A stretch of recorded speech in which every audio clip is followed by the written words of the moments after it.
আজকের এই ঘটনা তো ঘটার কথা ছিল না। কাজেই আজকের ঘটনা কোনো ঘটনাই দুর্ঘটনা যেটাই হোক আইনকে আইনের দিকেই আপনাকে চলতে দিতে হবে। আইনের শাসন যদি না থাকে তাহলে কোনো সমাজ সভ্যভাবে এগুতে পারে না। যেটা শিখেছি যে ইন্নাল্লাহা মা'আস সাবিরিন, প্রথম হচ্ছে আল্লাহ ধৈর্য ধারণের কথা বলেছে। আমার নেত্রী তার বাড়ি থেকে তারা জোর করে তাড়িয়ে দিয়েছে, আমরা ধৈর্য ধারণ করেছি। আমার বাড়িতে আগুন সংযোগ করেছে, গুলি করেছে, আমরা ধৈর্য ধারণ করেছি। এটা আল্লাহর নিশ্চয়ই এখানে আল্লাহর ইনস্ট্রাকশনের বাইরে কিছু হয় নাই।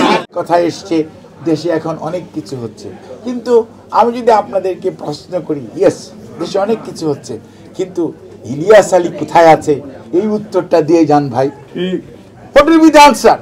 ইলিয়াস আলীর ছেলে বা মেয়ের কাছে আজকে তাদের কাছে প্রশ্নের উত্তর কি? চৌধুরী আলমের ছেলে মেয়ের কাছে প্রশ্নের উত্তর কি? তার আব্বার কবর কোথায়? তার আব্বা কোথায় মারা গেছে? কি হয়েছে? He or she has got every right to know what is the answer. যারা ক্ষমতায় ছিলেন তাদের দেওয়া উচিত না? অবশ্যই। কাজেই আপনি খালি একটাই দেখবেন আরেকটা দেখবেন না, তা তো হয় না, তা তো হয়, কিন্তু তার অর্থ এই না এখনো চৌধুরী আলম বা ইলিয়াস আলী হবে, এটা হওয়া উচিত না। কিন্তু মাথায় থাকতে হবে আপনাকে you need to give time. অনেকে বলেছে 500,000 পিপল মারা যাবে এদিক সেদিক উলট পালট হয়ে গেলে, বাংলাদেশে কি তা কি হয়েছে? অর্থাৎ আপনাকে মানুষের সংবেদনশীলতা, সংযম এবং মানুষের ধীশক্তির অনেক উন্নত হয়েছে, তাদেরকে আমাদের অ্যাপ্রিসিয়েট করতে হবে। অল দি টাইম আপনি যদি সমালোচনাই করেন তাহলে তো হবে না, আপনাকে ভালো কাজকে ভালো বলতে হবে, মন্দ কাজকে মন্দও বলতে হবে। প্রথম হচ্ছে যে এটা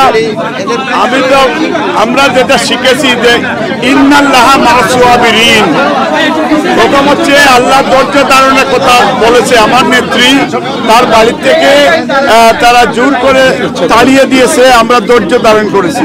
আমার বাড়িতে আগুন সংযোগ করেছে, গুলি করেছে, আমরা ধৈর্য ধারণ করেছি। এটা আল্লাহর নিশ্চয়ই এখানে আল্লাহর ইনস্ট্রাকশনের বাইরে কিছু হয় নাই।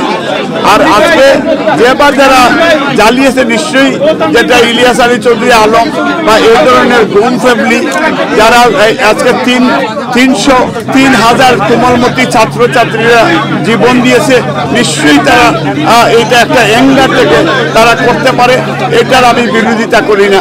আমি মনে করি তারা যদি তবে বাংলাদেশে আইনের শাসন এস্টাবলিশ না হওয়া পর্যন্ত এই ধরনের বিদ্রোহ কন্টিনিউয়াসলি থাকবে। গণতান্ত্রিক সরকারের হাতে ক্ষমতা না আসলে এইটা অব্যাহত থাকবে। প্রথম হচ্ছে আমি একজন দলের একটা শেখ হাসিনা যে কাজ করেছে এটা খুব খারাপ করেছে, ইন্ডিয়াতে গিয়েছে। বাট যারা ট্রুলি দেশকে সার্ভ করতে চায় ডেমোক্রেসির স্বার্থে, আমি মনে করি যে কোনো রাজনৈতিক দল সহজে ব্যান করা আমার মনে হয় না উচিত।